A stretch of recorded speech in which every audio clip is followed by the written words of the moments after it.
এই শুভ ত্রেতা যুগে রাম রাবণের যুদ্ধ হলো,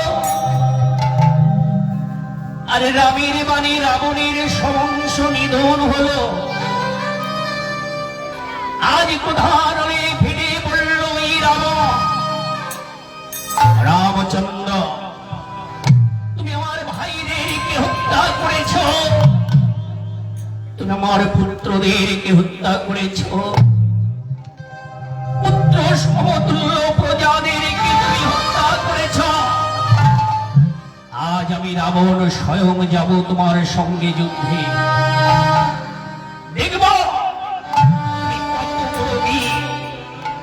তোমার মুন্ড কেটে নিয়ে আমার লঙ্কাপুরে নিক্ষেপ করব। আমি পুত্র হত্যার প্রতিশোধ নেব, আমি ভাই হত্যার প্রতিশোধ নেব, আমি প্রজা হত্যার প্রতিশোধ নেব। উদাহরণে ফেটে পড়ল রাম। শিশু পুত্র তরুণী ছুটে এসলো ওই রাবণের কাছে। জেঠু, ও জেঠু, শুনেছি রাজ্যে একজন প্রজা বেঁচে থাকতে রাজা যুদ্ধে যায় না। শুনেছি রাজ্যে একজন প্রজা বেঁচে থাকতে রাজা যুদ্ধে যাওয়ার অনুমতি থাকে না। আর আমি তোমার বংশ প্রদীপী তরুণী, আমি তোমার বংশ প্রদীপী তরুণী, আজও তো আছি। আজ যুদ্ধে তুমি নয় যেটু, আজ যুদ্ধে আমি যাব, আজ যুদ্ধে আমি যাব। আমাকে যুদ্ধে যাওয়ার অনুমতি দাও। তরুণী, তুই জানিস না বাবা, তুই জানিস না যুদ্ধ কি জিনিস?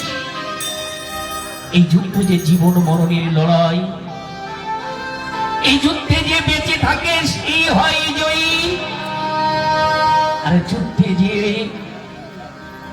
মারা যায় সেই হয় পরাজয়ী। তুই জানিস না তরুণী, আমি পুত্র হারিয়েছি, আমি ভাই হারিয়েছি, তুই একমাত্র আমার বংশ প্রদীপ। আমি তোকে হারাতে চাই না। যেত আমি যাব যুদ্ধে, দেখব এই রামচন্দ্র কত বড় বীর। রাবণ দেখলেন মৃত্যুর পথ থেকে সন্তানকে একমাত্র ফেরাতে পারে তার মা। এই মৃত্যুর পথ থেকে সন্তানকে একমাত্র ফেরাতে পারে তার মা।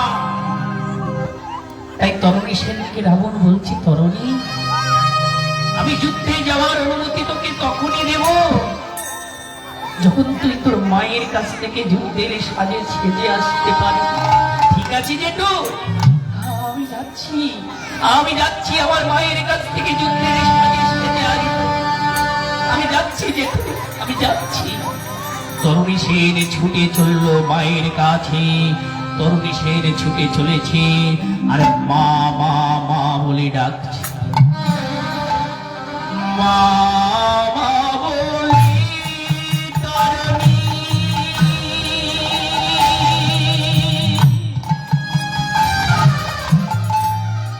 ডাকিতে লাগিলা।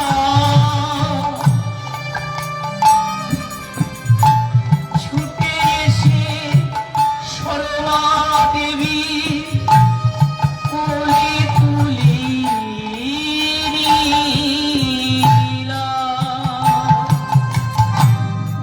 মামা বলিয়া তরুণী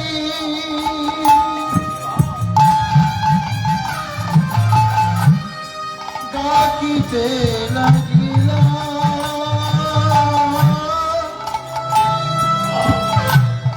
ছুটে এসে তখনই মা কোলে তুলে নিলা। হে তরুণী,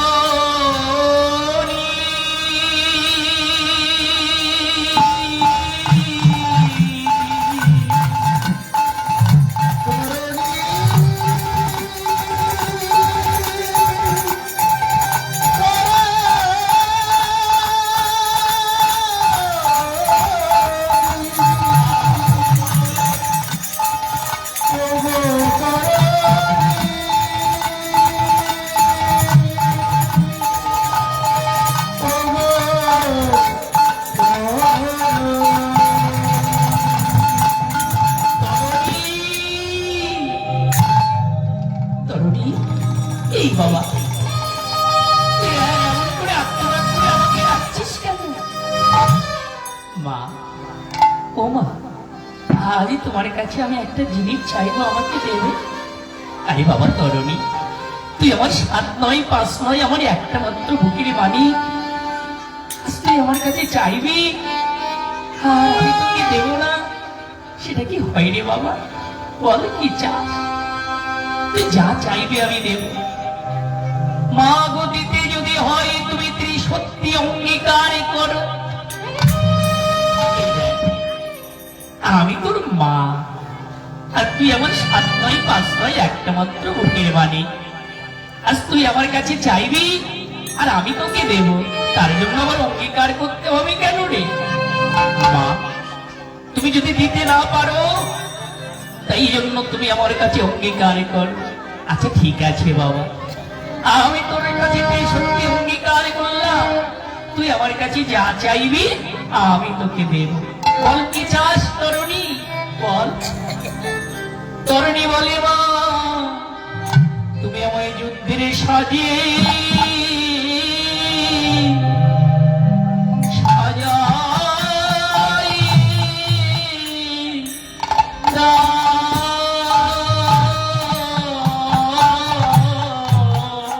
যুদ্ধের সাজে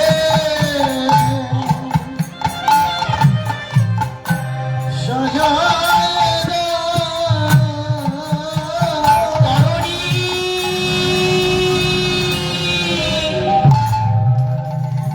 কি কথা শোনালে? বিরামে গিয়ে যেন মন্ত্রাঘাত বলল সবাই বীর মাতা। এ কি কথা শোনালি? আজ তুই যুদ্ধের সাজে সাজতে চাস, তুই যুদ্ধে যেতে চাস। হাহাকার করে কেঁদে উঠল মা। ভগবান, এ তোমার কেমন কঠিন পরীক্ষা। আমার তরুণী তোমার চরণে যেতে চায়, আমি যদি ওকে যুদ্ধের সাজে সাজাই দিই, তো তোমার সঙ্গে যুদ্ধে যাবে। আর শুনেছি তোমার কাছে যে পরাজিত হয়, যে তোমার হাতে বিনাশ হয়, সে নাকি তোমার চরণ প্রাপ্ত হয়। আমার তরুণী সেদিকে যদি আমি সাজাই না দিই, ও যদি তোমার হাতে বিনাশ না হয়, ওরা কুসুম থেকে উদ্ধার হতে পারবে না। আর আমি যদি ওকে সাজাই দিই, আমি এ জীবনে আর কোনোদিন মানান শুনতে পাবো না।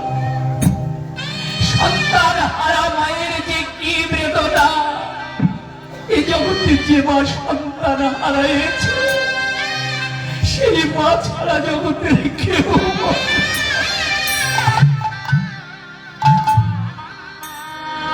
হাহাকার করে কাঁদছে মা, বুকে পাথর চাপা দিয়েছে। তবে সেদিকে বুকে জড়াইয়ে ধরে যায়। আর আমি তোকে সাজাইয়ে দেব, আমি না তোর কাছে সত্যি অঙ্গীকার করেছে, যা চাইবি আমি তোকে দেব। আমি তোকে আমার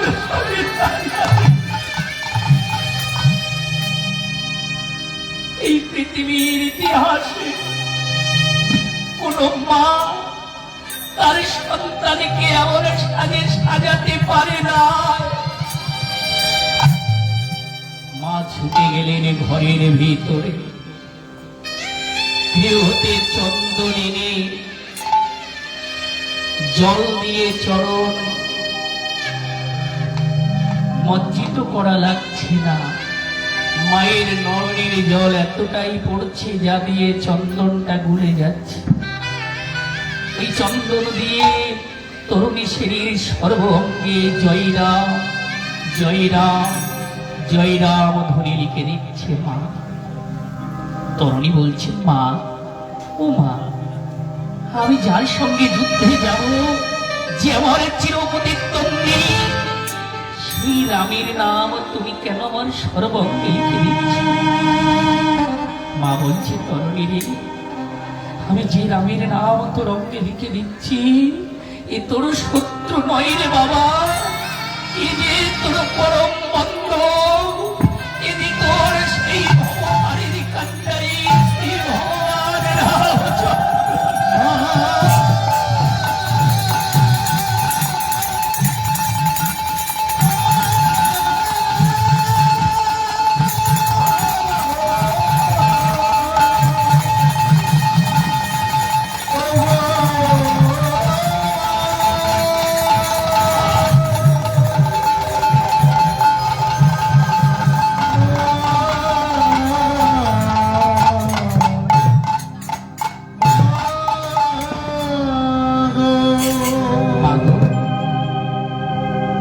মানুষের অঙ্গে কখনো জয়রাম ধ্বনি লেখা হয় জানো? যেদিন মানুষ চির বিদায় নিয়ে এই সংসার মোহ মায়া পরিত্যাগ করে চিরদিনের মতো শেষ বিদায়ের যাত্রার সাজে সাজানো হয়, সেই শ্মশান যাত্রার কালে চন্দন দিয়ে তার গায়ে জয়রাম জয়রাম ধ্বনি লেখা হয়।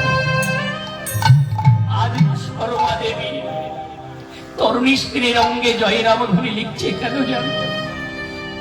শর্মা দেবী জানিয়ে যে ও রামচন্দ্রের সঙ্গে যুদ্ধে গেলে কোনোদিন আর ফিরে আসবে না। ওর এই শবদেহটাকে কেউ শেষ যাত্রার সাজে সাজানোর কেউ হবে না। আমি মা হয়ে ওকে শেষ বিদায়ের সাজে সাজাই দেব। তরুণী শের দাঁড়িয়ে আছে, মা সাজাইয়ে দিলে। তরুণীকে বলছে, তরুণী রে, আজ তোকে এমন অপরূপ সাজে সাজিয়ে দিয়েছি, এই পৃথিবীতে কোনো মা তার সন্তানকে এই সাজে সাজাতে পারবে না। এবার তরুণী সেন মায়ের চরণে প্রণাম করলেন, মা আমাকে আশীর্বাদ করো।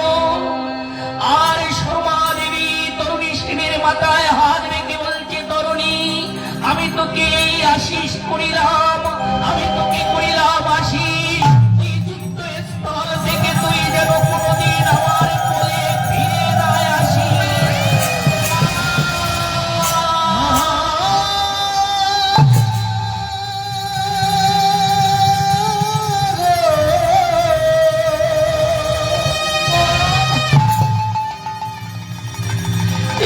তোমার কেউ আশীর্বাদ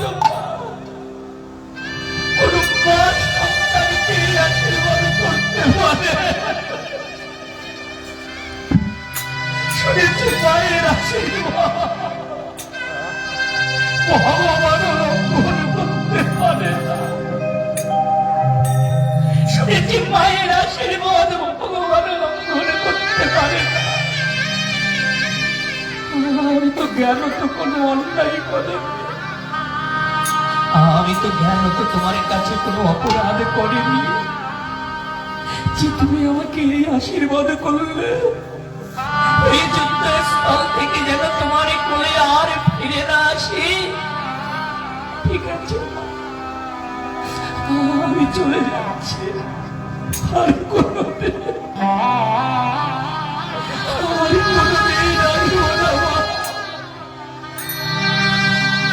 আমি চলে যাচ্ছি।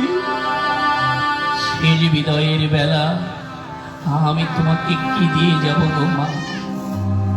তাই তরুণী সেনে যায় আর গায়, বিদায় বেলা রেখে যাই মা ব্যথা ভরা আখি জো মা ব্যথা ভরা আখি জো।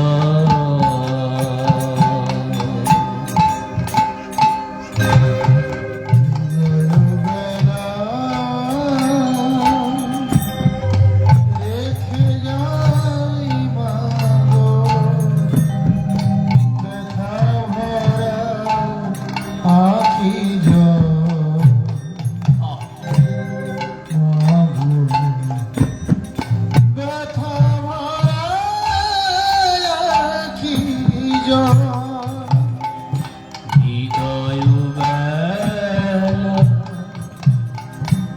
রেখে যাই মা ব্যথা ভরা আখি জয় মা গো, ব্যথা ভরা আখি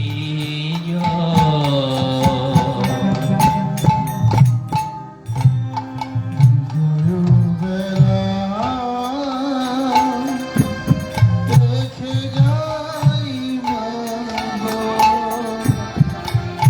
ব্যথা ভরা আখি জয় মা গো, ব্যথা ভরা আখি জয় জানি না জীবনে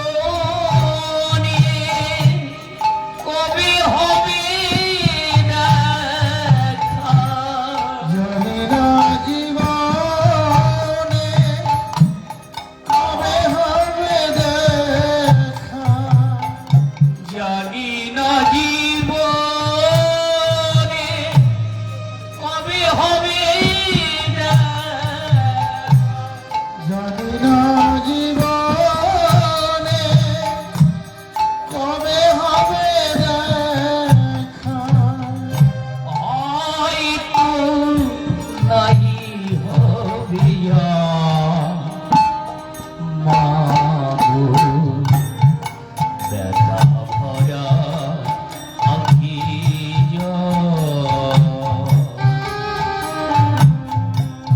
হৃদয় বেলা রেখে যাই মা গো, ব্যথা ভরা আখি জয় মা গো, ব্যথা ভরা আখি জয়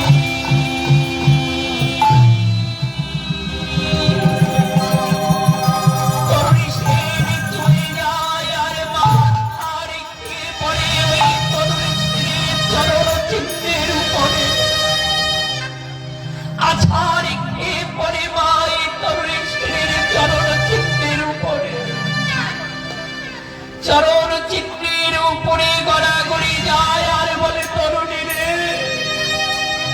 মা হয়ে এর চেয়ে আর ভালো কিছু আমি তোকে দিতে পারলাম না রে, তুই আমাকে ক্ষমা করে দিস বাবা।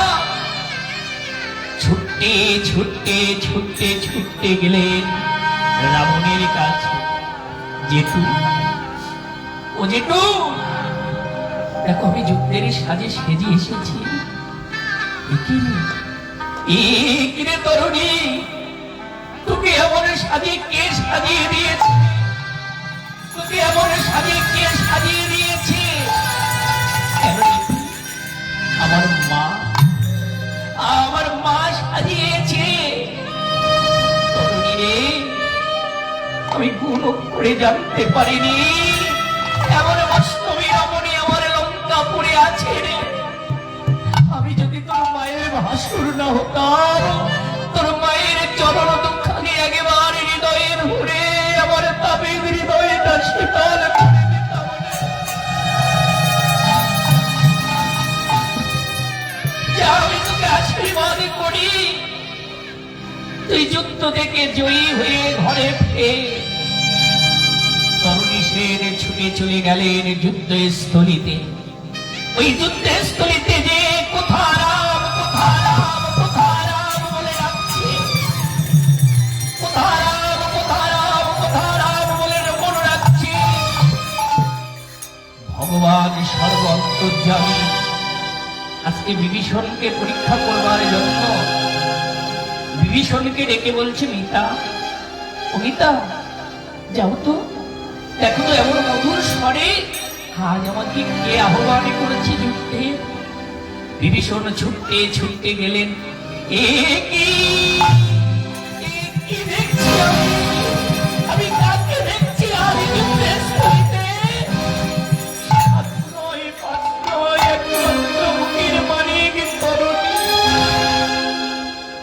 বাবা, এ জগতে আপনারাও তো সন্তানের পিতা।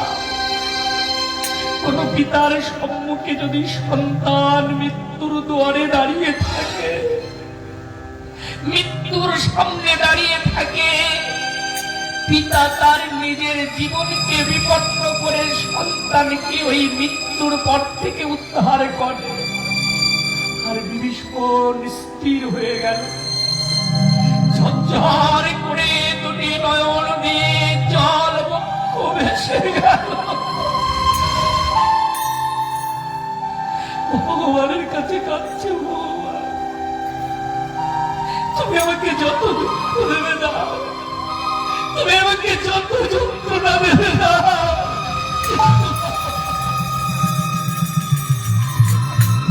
ভগবান তুমি আমার সইবার মতো ক্ষমতাটুকু দিও।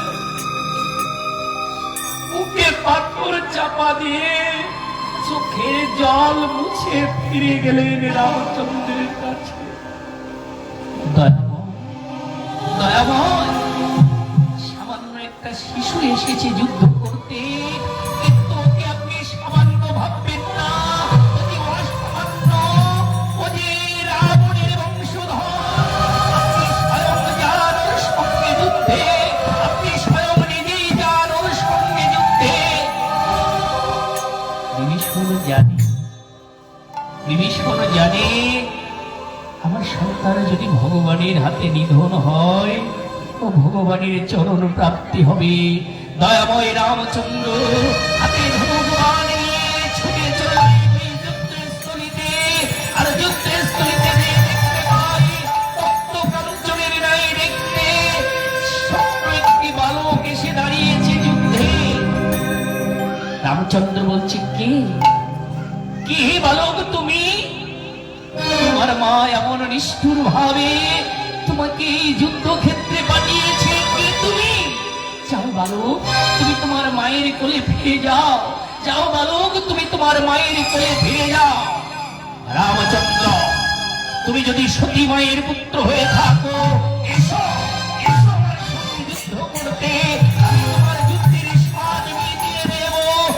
রামচন্দ্র বললেন, হে বালক, এতটুকু মুখে এত বড় কথা, এসো যুদ্ধ করতে। এই বলে যখন বাণ ছাড়লে, ওই বাণ যে তরুণী শেরের সর্বঙ্গে দেখে জয় রাম জয় রাম জয় রাম ধ্বনি লিখেছে। জয় রাম জয় রাম জয় রাম ধ্বনি লেখা আছে। ভগবান, তুমি নিজে মুখে বলেছ তোমার হতে তোমার নাম, আর তোমার নাম হতে তোমার নামকারী ভক্ত আরো বড়। তোমার হতে তোমার নাম বড়, আর নাম হতে নামকারী ভক্ত আরো বড়। যে ভক্ত সর্বঙ্গে তোমার নাম লেখা থাকে, আমি সেই ভক্তের অঙ্গে কেমন করে আঘাত করব? তাই ওই বাণ ঝরঝর করে ফুল হয়ে ওই তরুণী সেনের মাথায় ঝরে পড়ছে। আর তরুণী সেন যখন বাণ মারছে, ওই বাণ যে রামচন্দ্রের অঙ্গে আঘাত করেছে, ঝরঝর ঝরঝর করে রুধির ঝরিত হচ্ছে। সইতে পারল না মিতা বিভীষণ, সইতে পারল না মিতা বিভীষণ। নিজ সন্তানের মৃত্যু বাণ হাতে নিয়ে ছুটে চলেছে যুদ্ধস্থলীতে। এমন নির্মম,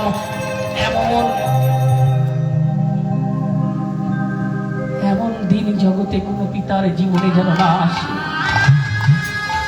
সন্তানের মৃত্যুবাণ হাতে নিয়ে চলেছে ভগবানের কাছে।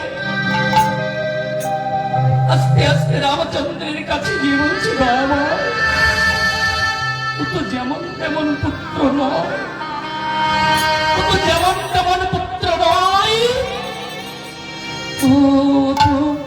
ও তো বড় বৈষ্ণব পুত্র। দয়াময়, কত বড় বৈষ্ণব পুত্র। ওর মৃত্যুবাণ যেই বৈষ্ণব বাণ, এই বাণ ছাড়া যে ওর মৃত্যু হবে না। দয়াময়, এই দান ওর মৃত্যুবাণ। রামচন্দ্রের হাতে নিজ সন্তানের মৃত্যুবাণ তুলে দিল। আর রামচন্দ্র ওই বাণ নিয়ে যখন ছেড়ে দিল, তরুণী সেন হাজার হাজার বাণ মারছে।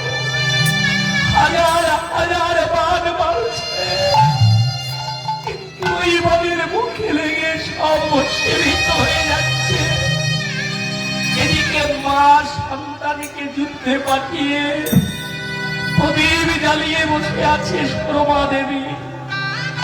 মায়ের পুত্র প্রদীপ জ্বালিয়ে বসে আছে সুরমা দেবী ভগবানের মন্দিরে। হাজার হাজার বার ছাড়ছে তরুণী, ওই বাড়ির মুখে লেগে যখন ভস্মীভূত হয়ে যায়, মায়ের কথা মনে পড়ে গেল। মা, তোমার আশীর্বাদ বুঝি কাল হয়ে আমার সম্মুখে এলো।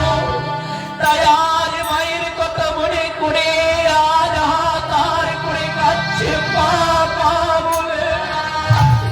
মা মা বলে কাঁদছে, আকাশ বাতাস কম্পিত হচ্ছে তরুণীর ধরিতে। ওই ঘাতক বার দিয়ে তরুণী সেনের মুন্ডকে নিয়ে খটিয়ে হাতের প্রদীপ কিনে গেল। ওই কাঁথা মুন্ড আশা রেখে পড়ল ভূমি তলে। ছিটকে ছিটকে ছিটকে রক্ত বাইর হয়ে যাচ্ছে। ছটফট করছে কাটা দেহটা। বাবার সম্মুখে যদি কোন সন্তানের কাটা দেহ ছটফট করে, বাবাকে সইতে পারে, সইতে পারে। ছুটে যেয়ে ওই তরুণী সেনের কাটা মুন্ডটাকে মুখে জড়িয়ে ধরছে। তরুণী, আমি যে তোর পাপি মা, পিতা হয়ে তোকে কিচ্ছু দিতে পারিনি। আজ তোর মৃত্যুবাদ তোকে উপহার দিলাম।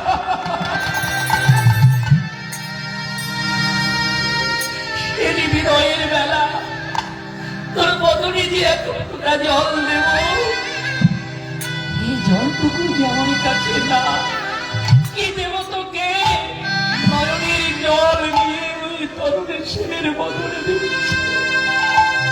নয়নের জল নিয়ে তরুণের সেনের বদনে দিচ্ছে। তরুণী ওই বদন দিয়ে জয় রাম ধ্বনি উচ্চারিত হচ্ছে। ছুটে গেল রামচন্দ্র। মিতা, ও মিতা, তোমার কত ভাইকে আমি মেরেছি, তোমার কত ভ্রাতি পুত্রদেরকে আমি বধ করেছি। কোনদিন তোমার চোখের কোণে এক বিন্দু জল দেখিনি। আজ আজ সামান্য শিশুর জন্য আত্মনাদ করছো, ধুলার মধ্যে গড়াগড়ি যাচ্ছ,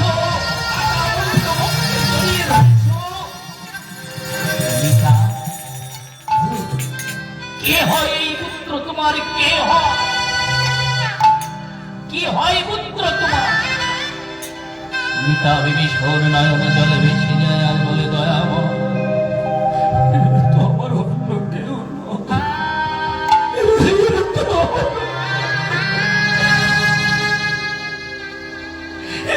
তোমার সাথে তোমার একমাত্র মুখে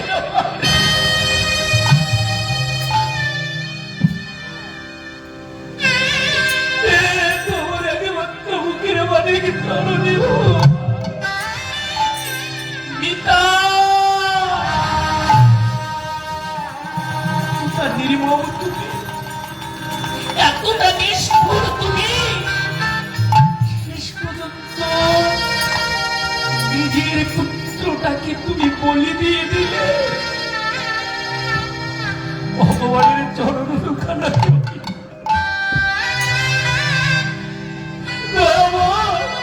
পুত্র গেলে আমি পুত্র পাবো, স্ত্রী গেলে আমার স্ত্রী পাবো, কিন্তু তোমার ভগবানের চরণ ছাড়া চরণ আমি আর পাবো না, আর পাবো না। রামচন্দ্র এই কাটা মুন্ডটাকে হাতে তুলে নিলে, রামচন্দ্র এই কাটা মুন্ডটাকে হাতে নিয়ে তখন দেখে ওই মুন্ড থেকে উচ্চারিত হচ্ছে, জয় রাম জয় রাম জয় রাম। রামচন্দ্র বলছে, পুত্র, শের বিদায়ের বেলা, এই শের বিদায়ের বেলা তোর বদন থেকে সুমল ছাড়া তুমল উচ্চারণ হলো না, তাই আমি তোকে আশীর্বাদ করলাম। আগত দাপর যুগে, আগত দাপর যুগে আমি যাব কৃষ্ণ লীলায়, আর তুই আমার পরম সখা সুবল হয়ে তুই আমার হৃদয়ে থাকবি রে।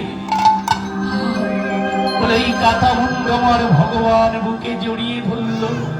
আজ সেদিনের কথা আমার ভগবানের মনে পড়ে গেল, তাই ওই সুবলের বদন পানে তাকাইয়ে আছে। আর সুবল যায় আর বলে, কানাই একেবারে বাজারে বা